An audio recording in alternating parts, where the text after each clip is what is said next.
Hello and welcome to this video about Security Ninja. I would like to take you on a tour on the new interface and showing you some of the things we've been working on and hopefully some of the things that are coming soon. So first of all, this is the interface where you'll be introduced by the new overview page. It's going to give you an overview of all the different security results and any vulnerabilities, and also a summary of any problems down by the firewall. So first of all, let's see the security test results. It's just a simple overview of all the tests. We're going to run into that.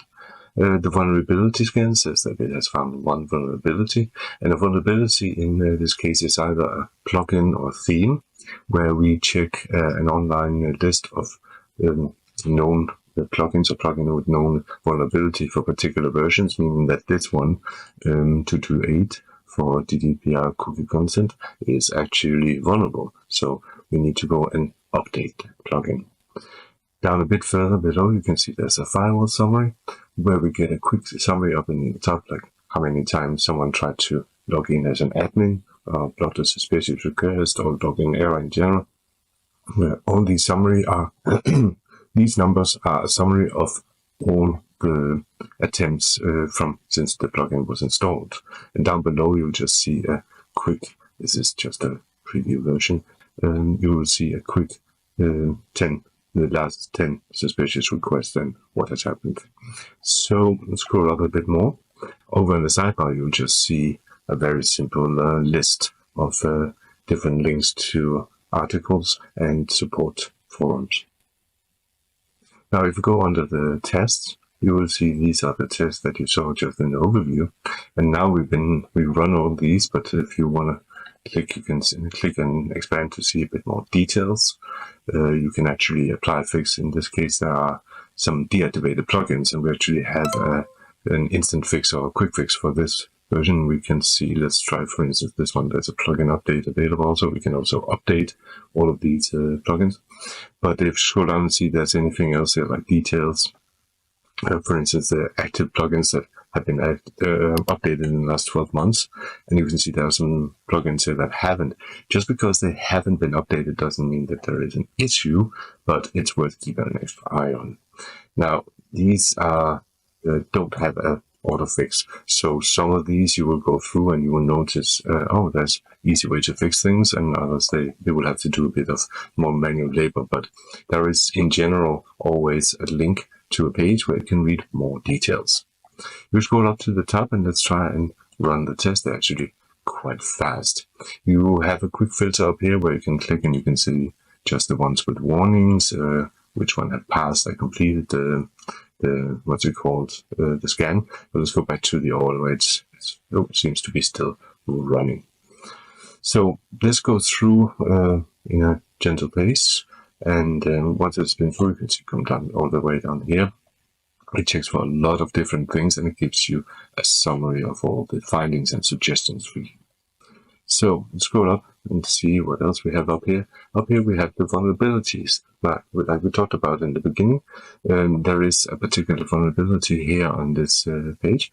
And you can see here that it says that on this website there is cookie consent version 2.28, and we need to update to at least version 2.61 or other, because this plugin apparently has a vulnerability that goes up to this version. So my step after we film this video is going to go and update the plugin. Now down here you will be able to edit the settings. As you might notice, we have a much nicer and more pretty interface at the moment, where we are able to click and disable and enable different features very easily and very quickly. Down here in the bottom you will just see the last updated when the list of plugins and theme vulnerabilities was last updated. Let's go to the core scanner. This generally runs by itself, but it's you can always do a run to see if it finds any issues, and it says no problems found, so that is very helpful. There are any modified and edited files that the plugin would find would show up here, meaning like all the core files in WordPress mean that they should never be edited. So if the plugin detects there has been any editing of those files, it will go ahead and make a warning for you and even give you an option to restore and or view the file content so you can identify what the problem is. Events is simply the events going on the website. The plugin scans, the plugin monitors a lot of different kind of activities, not only based on when you're trying to log in, also when you do stuff like update plugins or activate or deactivate, all kinds of different things. And it also continues to give you an interface, or used to give you an interface, so you can track all the different activities in the background, and you can use that to debug anything that might happen. You can also see here that when the vulnerabilities were updated and IPs that were moved back and forth, it's very helpful. And you can go in here in settings, and you can configure exactly how many details you want and how much you want to track in your system. And the same with notification, where you can also track. We're going to expand a little bit on this, but right now it's system to track whether or not you get new admins that are created outside of the usual process. Meaning, like if the system all of a sudden says, "Hey, there's a new admin here we don't know about before," we will be notified about that the other administrator. So it gives us a chance to hook up on that. Speaking of hook up on that, this is the webhooks section, where simply it allows you to enable the feature and then provide a webhook URL either for Zapier or make.com or similar systems like that. And then you can choose which kind of events you want to send, like any kind of notification about the firewall, user login, or updates happening in the background. They will be sent to the URL you provide. So for this part of the video, I've switched to our local development site, simply because I don't want to show you any details from the live site we have going on. So I have clicked the white label tab, and this is a feature that is available for users who have a license with 20 or more websites. And this allows you simply to completely rename and brand the plugin as you wish. You can enable this feature. Make sure you bookmark and save this URL so you can find your way back to the settings.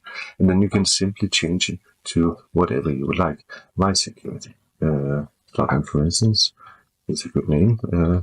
You can go and change the description, the author name, anything. You can simply put it to your agency. And you can even use different icons and logos if you want to put that on you. Now, keep in mind that if you do that, all other kind of internal links and documentation, support, and all that, of course, also is removed in reference to Security Ninja, and even the plugin description in the plugin page is actually changed.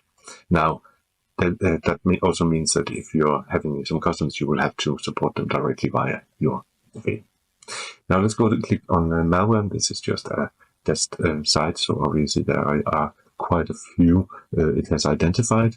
And this is, as you might have noticed, in a folder called Find This. So these are all expected to be found. So if you go to View File, once a file has been, you can actually go and see this is a very short file, only one line, but you can see this, which really does look like an evil script.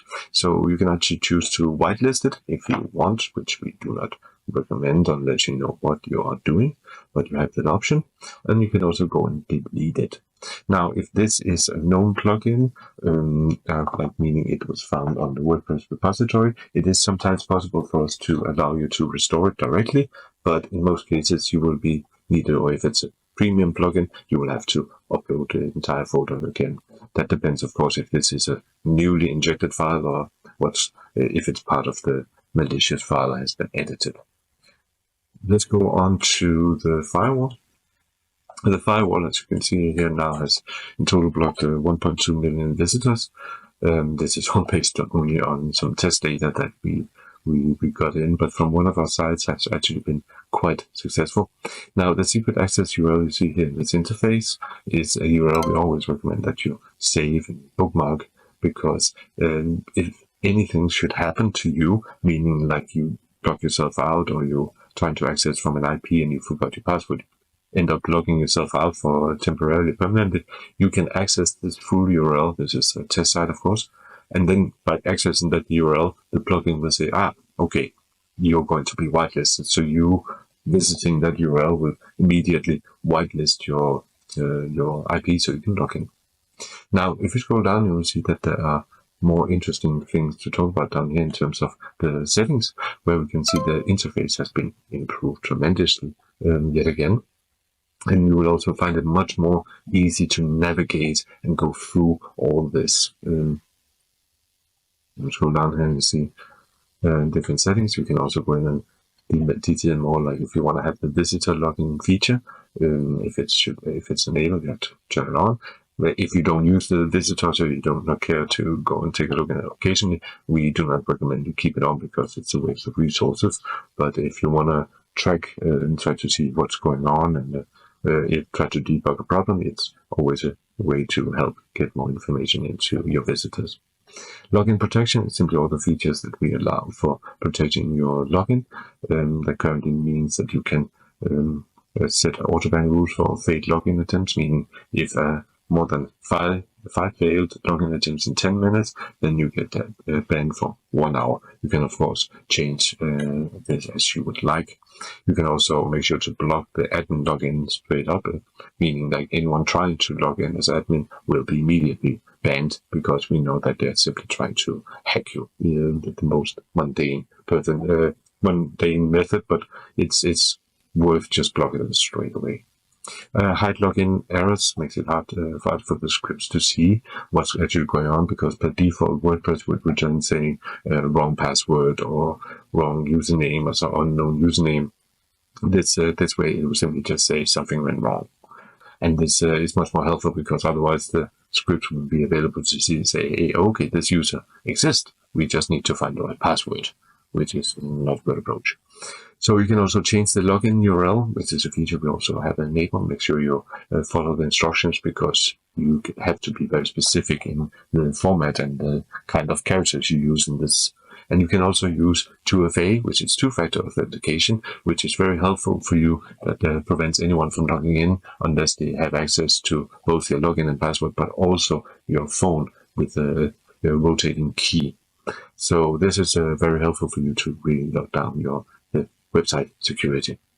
Final thing I'm going to show you here is the scheduler, because here you can go in and just set automatic scans of your interface, your security settings and anything modified files and so forth. And these settings can be sent to you automatically anytime there is a problem detected, or you can simply say only when the test results change, or just you want to get a notification every time that the tests are run. Currently, I'm going to set this off to prevent me from getting notified on every single one. Let me just set this scan also off. Thanks for watching. Be sure to check the description below for lifetime deal link.